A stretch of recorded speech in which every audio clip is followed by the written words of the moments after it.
Hi అండి, welcome back to our channel ST Telugu vlogs and cooking videos. ఈరోజు మనము గోధుమ రవ్వ ప్రసాదం ప్రిపేర్ చేసుకుందాము. మనము గుడికి వెళ్ళినప్పుడు అక్కడ ప్రసాదంగా పెడతారండి, చాలా బాగుంటుంది టేస్టీగా. మరి గుళ్ళో తిన్నంత టేస్టీగా ఈ ప్రసాదాన్ని మనం ఇంట్లో కూడా ప్రిపేర్ చేసుకోవచ్చు. మరి అది అలానో చూసేద్దామా. ముందుగా స్టవ్ పైన ఒక ప్యాన్ పెట్టేసుకొని 2 టేబుల్ స్పూన్ల నెయ్యి వేసుకొని వేడైనాక కట్ చేసి పెట్టుకున్న బాదాము, కాజు, కిస్మిస్, అలాగే వాటర్ మిలన్ సీడ్స్ వేసేసుకోవాలి. ఇందులోకి మీకు నచ్చిన డ్రై ఫ్రూట్స్ కూడా వేసేసుకోవచ్చండి. ఇప్పుడు ఈ డ్రై ఫ్రూట్స్ని కలుపుకుంటూ మంచి గోల్డెన్ కలర్లోకి వచ్చేసినాక నెయ్యితో సహా తీసి పక్కన పెట్టేసుకోవాలి. మళ్ళీ ఇందులోకి 3 టేబుల్ స్పూన్ల నెయ్యి వేసేసుకొని 1 కప్పు గోధుమ రవ్వ వేసుకొని స్టవ్ లో ఫ్లేమ్లో పెట్టేసుకొని కలుపుకుంటూ 8 నుంచి 10 నిమిషాల వరకు రవ్వను వేయించేసుకోవాలి.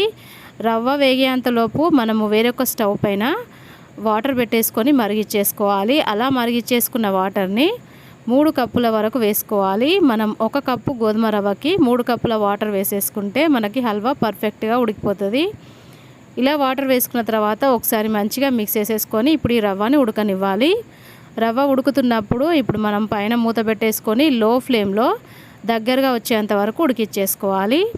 రవ్వ ఇలాగా దగ్గరగా వచ్చేసిన తర్వాత ఒకసారి మిక్స్ చేసేసుకొని మెత్తగా ఉడికిందా లేదా చెక్ చేసుకున్న తర్వాత స్పూన్ తోటి మంచిగా స్మాష్ చేసేసుకోవాలి.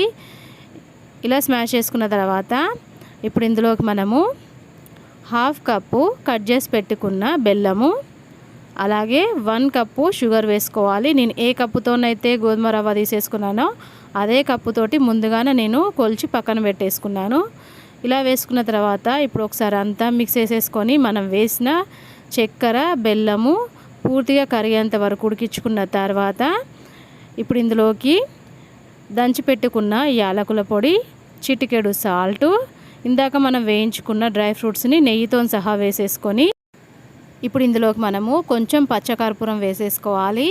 ఇలా మనం పచ్చకర్పూరం వేసుకోవడం వల్ల మనం గుళ్ళో తిన్నంత ప్రసాదము టేస్టీగా ఉంటుంది. ఇలా వేసుకున్న తర్వాత ఒకసారి మిక్స్ చేసేసుకొని ఉడుకొచ్చేంత వరకు మాత్రమే ఉడికిచ్చేసుకోవాలండి. మనం వేసిన బెల్లము, చక్కెర పూర్తిగా కరిగిపోయిన తర్వాత ఎక్కువసేపు ఉడికించొద్దు. ఉడికొచ్చిన తర్వాత స్టవ్ ఆఫ్ వేసేసుకోవాలి. నేను ఇక్కడ వీడియోలో చూపిస్తున్నా కదా, ఈ కన్సిస్టెన్సీలోకి వచ్చేసిందంటే స్టవ్ ఆఫ్ వేసేసుకొని ఇప్పుడు ఈ ప్రసాదాన్ని పక్కన పెట్టేసుకుందాము.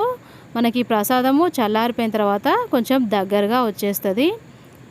చూడండి, మనకి ఫైనల్గా ప్రసాదం చల్లారిపోయిన తర్వాత ఎంత దగ్గరగా వచ్చేసిందో. అంతేనండి, ఫైనల్గా మనకి గుళ్ళో పెట్టే గోధుమ రవ్వ ప్రసాదం అయితే రెడీ అయిపోయింది. ఇలా ప్రిపేర్ చేసుకున్న ప్రసాదాన్ని మనం ఇంట్లో పూజలు చేసేసుకున్నప్పుడు దేవుడికి నైవేద్యంగా పెట్టామంటే చాలా బాగుంటుంది.